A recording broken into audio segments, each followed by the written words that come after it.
योग दर्शन द्वितीय साधन पाद में सूत्र संख्या 21 सूत्र है तदर्थ एव दृश्यस्य आत्मा। पिछले प्रकरण में क्या चल रहा था हमारा? दृश्य का स्वरूप और दृष्टा का स्वरूप। दृष्टा अर्थात हम आत्माएं, दृश्य अर्थात प्रकृति। तो इस सूत्र में कह रहे हैं, देखिए सूत्रार्थ शब्दार्थ देखें। तद अर्थः उस जीवात्मा दृष्टा के भोग और अपवर्ग के लिए ही दृश्यस्य दृश्य का आत्मा अर्थात स्वरूप है। स्वरूप है अर्थात दृश्य का अपना कोई प्रयोजन नहीं है। सूत्रार्थ उस दृष्टा जीवात्मा के भोग और अपवर्ग के लिए ही दृश्य का स्वरूप है, अर्थात इसका कोई अपना प्रयोजन नहीं है।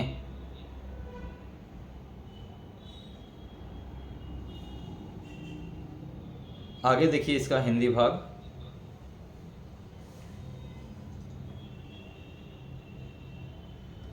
एक बात मुझको ध्यान आ गया, शिविर का आप बात कर रहे थे ना।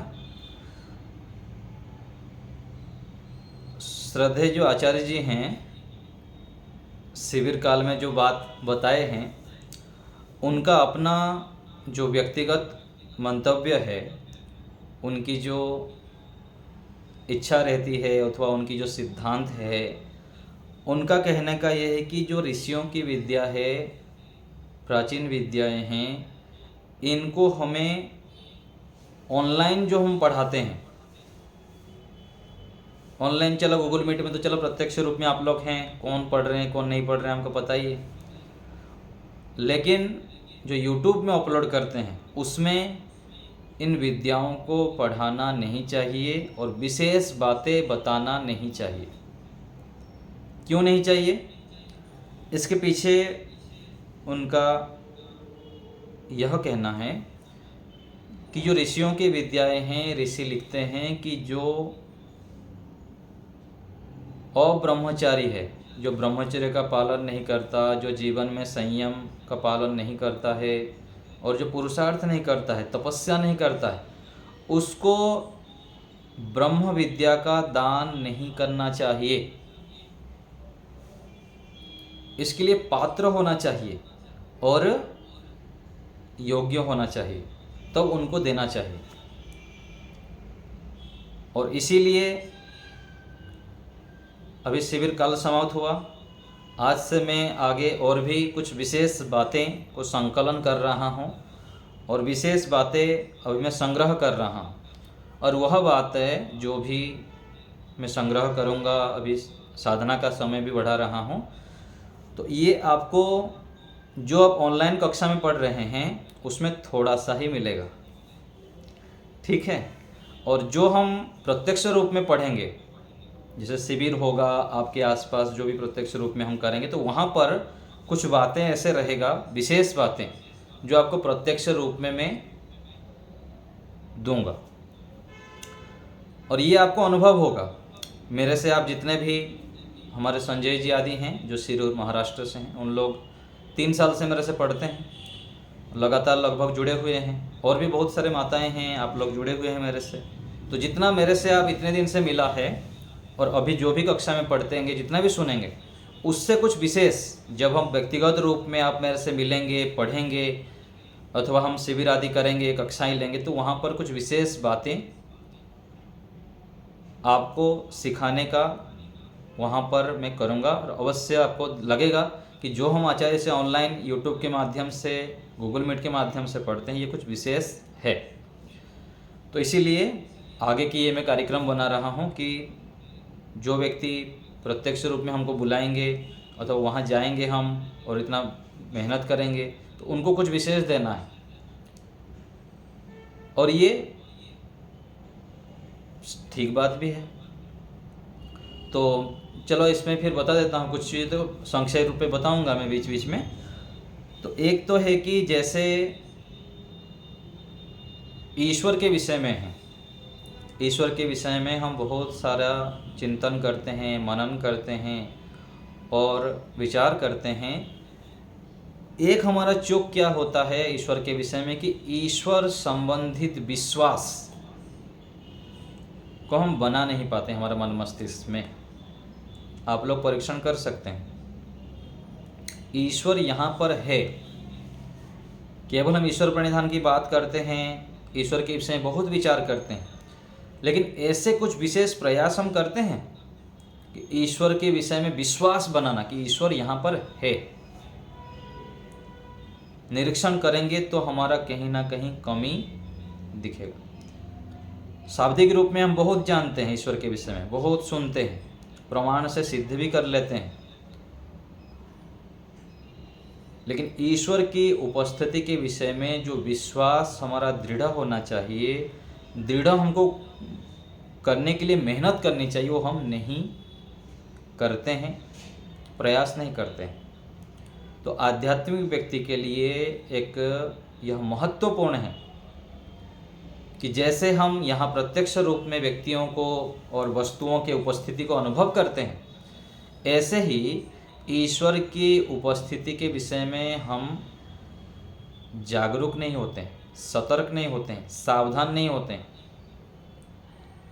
तो हमको इस विषय में भी प्रयास करनी चाहिए, पुरुषार्थ करना चाहिए कि मतलब प्रयत्न विशेष करके ईश्वर की उपस्थिति के विश्वास को बढ़ाना है। तब क्या होगा, जब हम व्यवहार में इसका अभ्यास करेंगे, तो जब ध्यान में बैठेंगे तो थोड़े से हम पुरुषार्थ करने पर विशेष लाभ प्राप्त कर सकते हैं। जो विश्वास दृढ़ हो जाएगा, जैसे उदाहरण के लिए हमारे सामने कोई बड़े रहते हैं, कोई हमारे मित्र रहते हैं, साथी रहते हैं, जब हमको विश्वास रहता है कि ये हमें निश्चित रूप से सहयोग करेंगे, तो हम वहाँ पर उनको निसंकोच रूप से बात बताते हैं, उनसे बातचीत करते हैं, और बातचीत करते समय उनको संतुष्टि होती है कि हाँ, ये मेरी बात सुनेंगे, मेरे कुछ सहायता करेंगे। लेकिन ईश्वर के विषय में हमारा क्या है, जब हम बात करते हैं ध्यान में, गायत्री मंत्र बोलते हैं और ध्यान का अभ्यास करते हैं, तो उस समय क्या होता है हमारा, ऐसे नहीं हो पाता है। इतना विश्वास और संतुष्टिदायक ही विश्वास नहीं हो रहा है, सामान्य रूप से तो हम कर देते हैं। यदि ऐसा हो जाए तो हम ध्यान में बैठने में जागरूक होंगे और तड़प होगा हमारा, उसमें समय अधिक लगाएंगे। तो एक अभ्यास सभी लोग करें, प्रयत्न विशेष करके कि ईश्वर की उपस्थिति के विषय में विश्वास को दृढ़ करना, निश्चय करना। तो ये प्रकरण हिसाब से मैं कुछ बताया। आगे देखिए योगार्थ प्रकाश। इस सूत्र में यह कहा है कि उस जीवात्मा के लिए ही दृश्य का आत्मा है। दृश्य के स्वरूप का वर्णन 2:18 में कर दिया गया, पिछले सूत्र में 18वां सूत्र में। इस सूत्र में विशेष निर्णय किया है, इस सूत्र में विशेष निर्णय किया है कि सत्व आदि 3 गुणों से महत्त्व से लेकर पृथ्वी आदि स्थूल भूतों तक की रचना जीवात्मा के लिए होती है। फिर से देखिए, इस सूत्र में क्या कह रहे हैं, विशेष रूप से कह रहे हैं कि सत्व रज तम आदि जो 3 गुण हैं, इनसे लेकर महत्त्व तक, अथवा महत्त्व से लेकर पूरा जो स्थूल भूत तक, प्रकृति तक, जितने भी स्थूल जगत बना है, इन सब की रचना किसके लिए होती है, जीवात्मा के लिए। क्यों?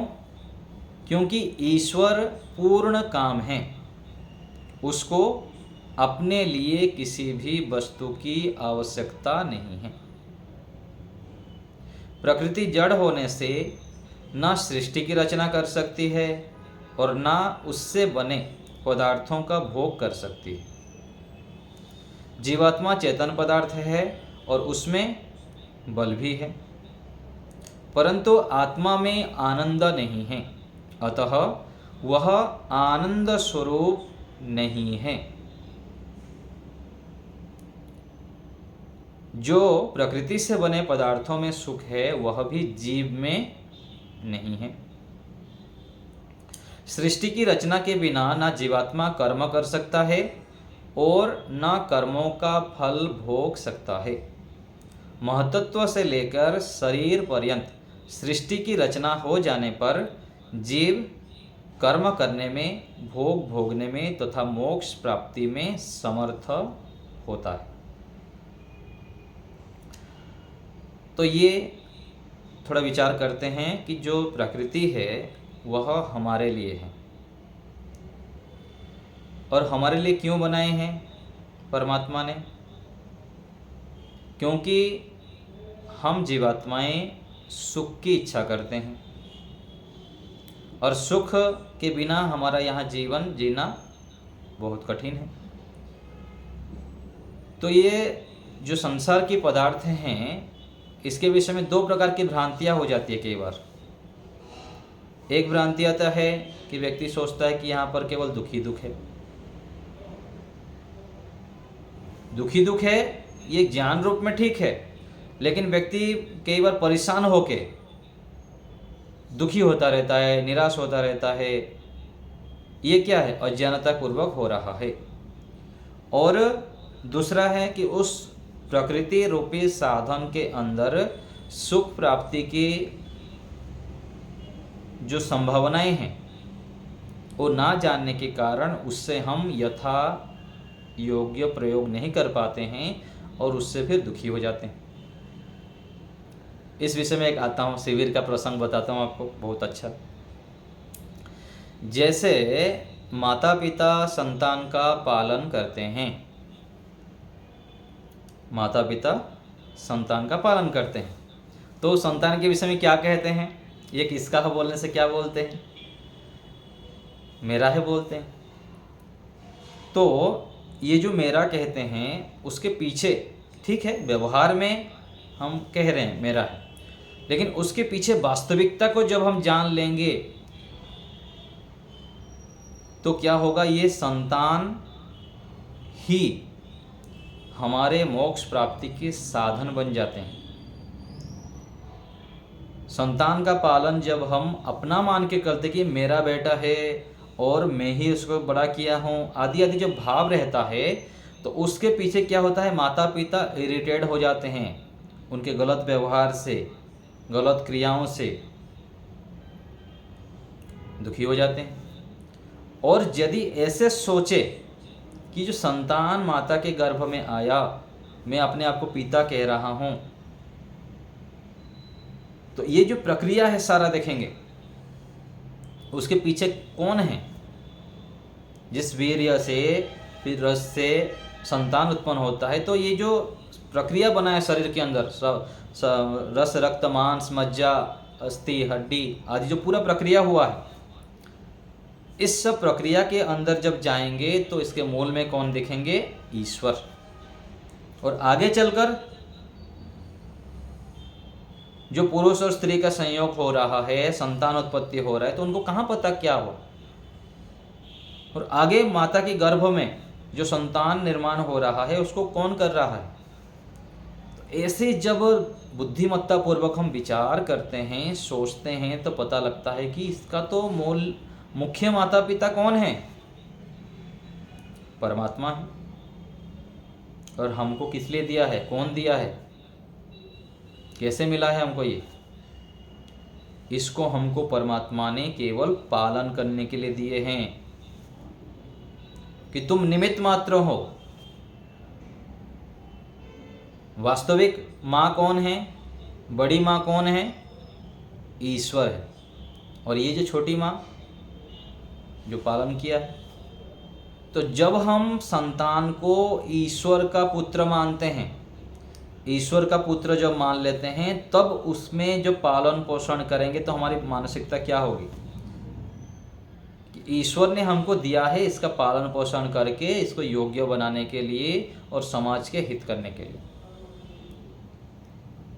ये केवल मानसिकता जब हम परिवर्तन कर लेते हैं तो संतान उत्पत्ति, संतान को बड़ा करना आदि ये सब मोक्ष के साधन बन जाते हैं। हमारे साधना मार्ग में, ईश्वर प्राप्ति के मार्ग में बाधक नहीं बनते। ये तो केवल संतान के ऊपर हम घटाए, ऐसे ही प्रत्येक कार्यों को देखिए। हम जो भी कार्य करते हैं, इस कार्य को करते समय यदि हम कर्तव्य भाव से युक्त होकर करते हैं, ईश्वर की प्रतिनिधि के रूप में परमात्मा मुझे इस कार्य के लिए नियुक्त किए हैं, ऐसे मान के करेंगे तो उस कार्य के माध्यम से हम परमात्मा की पूजा करने लग जाते हैं और वह हमारे साधना मार्ग में सहायक बनता है। ऐसे ही पति पत्नी के लिए, पत्नी पति के लिए।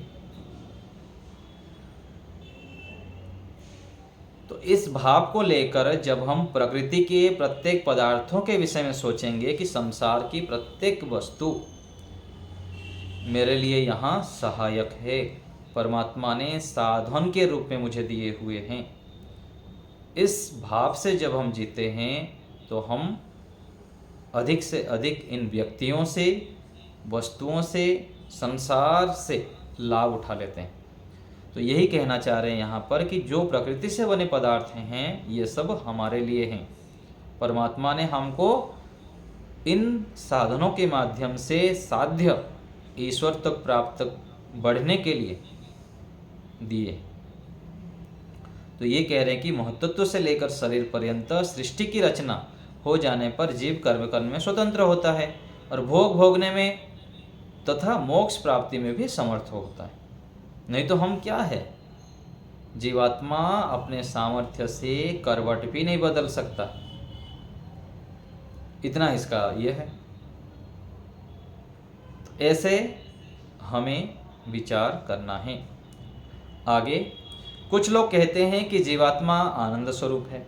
यदि आनंद स्वरूप होता तो योग दर्शनकार महर्षि पतंजलि जी यह ना कहते कि जीवात्मा के लिए ही सृष्टि की रचना हुई है।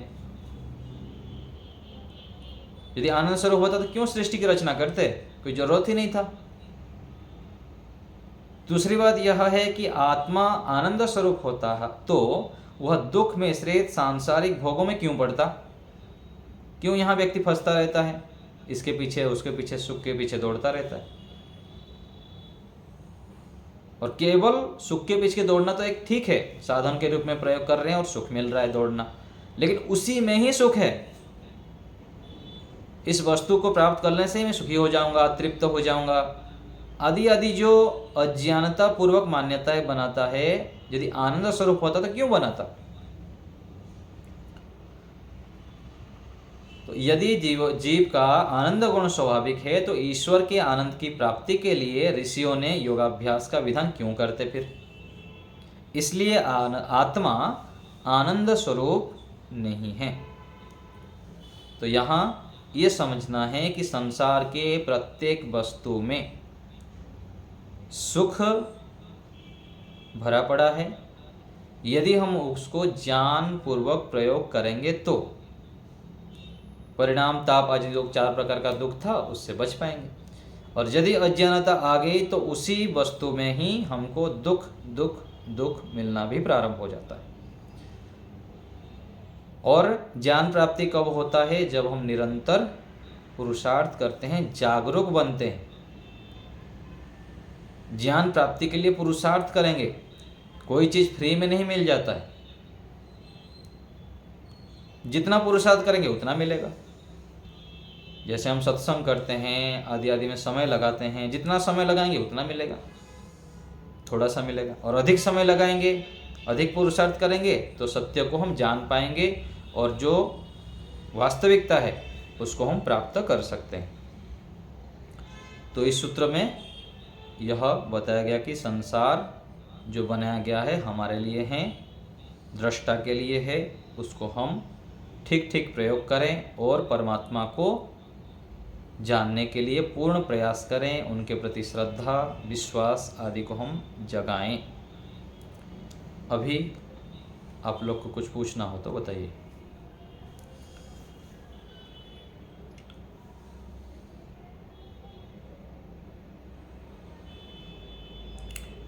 तो योग दर्शन जो हम पढ़ते हैं कक्षा से पहले कौन कौन पढ़ के आते हैं, थोड़ा सा पुस्तक देख लेते हैं। देखते हैं कि कक्षा छुट्टी हो गया तो फिर पुस्तक बंद करके रख लिए। पाठ का जो विषय होता है पठन पाठन के ऐसा है कि जो हम कक्षा पढ़ने जाते हैं क्लास में, तो उससे पहले थोड़ा सा पढ़ लेना है, पीछे का विषय भी देख लेना है और आगे जो विषय पढ़ाया जाएगा उसको एक बार देख लेना है। और बाद में फिर अभी जो पढ़े उसको कक्षा के बाद फिर से आवृत्ति कर लीजिए अथवा रात तक एक बार आवृत्ति कर लीजिए। तो क्या होगा, आपका पाठ जो है अच्छे से आवृत्ति हो जाती है और लाभदायक होता है। तो भानुमति माता जी आप कुछ देख लेते हैं। नहीं आचार्य जी, मैं नहीं देख पाता। हाँ, पुस्तक है सभी के पास जितने कक्षा में जुड़े हुए हैं, कि किसी के पास पुस्तक नहीं है? मेरे पास है आपके पास? मेरे पास है आचार्य जी, मैं आज से देखूं। ठीक है। कल से पहले से देखूंगी। हाँ, तो आपका अधिक लाभ हो ऐसे कार्य करना चाहिए, है ना। गीता माता जी आप देख लेते हैं।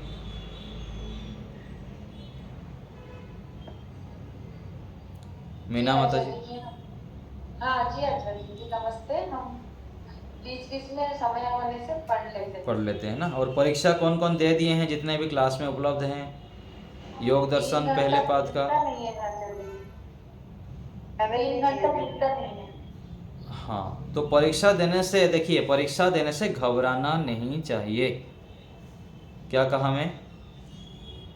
परीक्षा देने से घबराना चाहिए अथवा नहीं चाहिए? सुष्मिता जी, सुष्मिता बहन जी,